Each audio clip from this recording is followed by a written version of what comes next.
This is Mr. Men book 136 about Be Kind, a book about kindness in the Discover You series. This is a story about being kind. Mr. Happy is kind. Can you tell? Sometimes it's the small things like holding the door open when little Miss Busy had her hands full. Or the bigger things like taking Mr. Bump to the hospital when he hurt himself. Are you kind like Mr. Happy? I'm sure you are sometimes, but what about the times you do what you want without thinking of others? It can be difficult to be kind. Mr. Mean lives up to his name. Does he like being kind? No, he does not. One day Mr. Mean was in a particularly mean mood. He stomped on the flowers little Miss Sunshine was growing by the path. That wasn't very kind at all. Who put them there? He raged. They don't do anything and they can't even look after themselves. Then he smirked when Mr. Funny's shoe car wouldn't start. Could you give me a hand? Asked Mr. Funny. No, snapped Mr. Mean. That'll teach you to drive a normal car like everyone else. Do you think Mr. Mean is happy? No, because as you may have noticed, being mean and unkind doesn't make him smile. That day Mr. Happy had seen Mr. Mean's behaviour and he had an idea. An idea about how to help him make good decisions. Now, Mr. Happy isn't the only one who is kind. Lots of his friends are kind in their own way. Like when little Miss Fun invited little Miss Shy to join her games at the park. Or when Mr. Clever helped little Miss Inventor to build her latest invention, the quicker litter picker.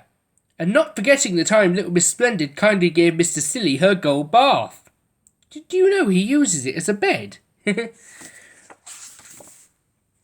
But the perfect person to help this time was little Miss Giggles.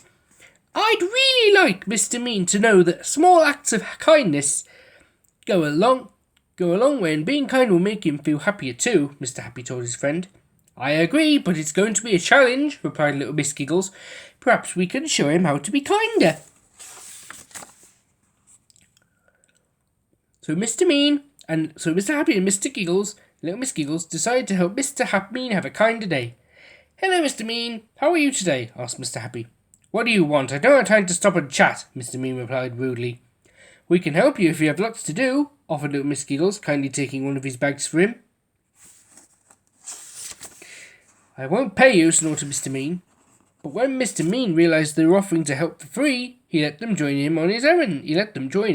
On his errands. And there were lots of them too. As they went round the town, Mr. Mean noticed that Mr. Happy greeted everyone with a hello and a smile.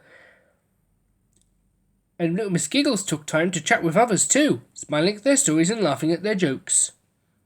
Even Mr. Mean felt happier and brighter in their company. Though Mr. Mean still hadn't been kind to others yet, he didn't stamp on little Mrs. Princess's foot as he pushed to get to the front of the queue, unlike Mr. Rude, or shout at Mr. Noisy for speaking loudly like little Miss Pussy did. Shush, have you ever heard of using an inside voice? She hollered. But Mr. Mean didn't do anything when others were unkind. Until they met little Miss Stubborn, who was refusing to move out of Mr. Small's way so he could see a little Miss Magic's show. Excuse me, please, said Mr. Small quietly. No, I was here first, snapped little Miss Stubborn rudely. Then do you know what Mr. Mean did? He made a very kind decision. He lifted up Mr. Small. Now you can see better, said Mr. Mean. Oh, thank you, that is so kind of you, said Mr. Small with a huge smile. Little Miss Happy, Mr. Happy and Mr. Giggle, Mr. Happy and little Miss Giggles looked at each other and smiled, and Mr. Mean felt a strange sensation. A warm glow which started in his chest and spread outwards. A small act of kindness really had made him feel happier too. Little Miss Stubborn felt so surprised and embarrassed that she actually moved aside, so Mr. Happy and little Miss Giggles could see the show too. On his way home, Mr. Mean bought little Miss Sunshine some seeds to plant more flowers. They were sunflower seeds, of course, and he said sorry to Mr. Funny and gave him some shoe polish for his car. It was too soon to say that Mr. Mean should change his name, but he had enjoyed a kinder day. But could Mr. Happy and Little Miss Giggles have the same effect on Little Miss Bossy and Mr. Rude? Now there's a challenge. Remember, always be kind to others like the Mr. Men, and you'll be happy. It's very easy.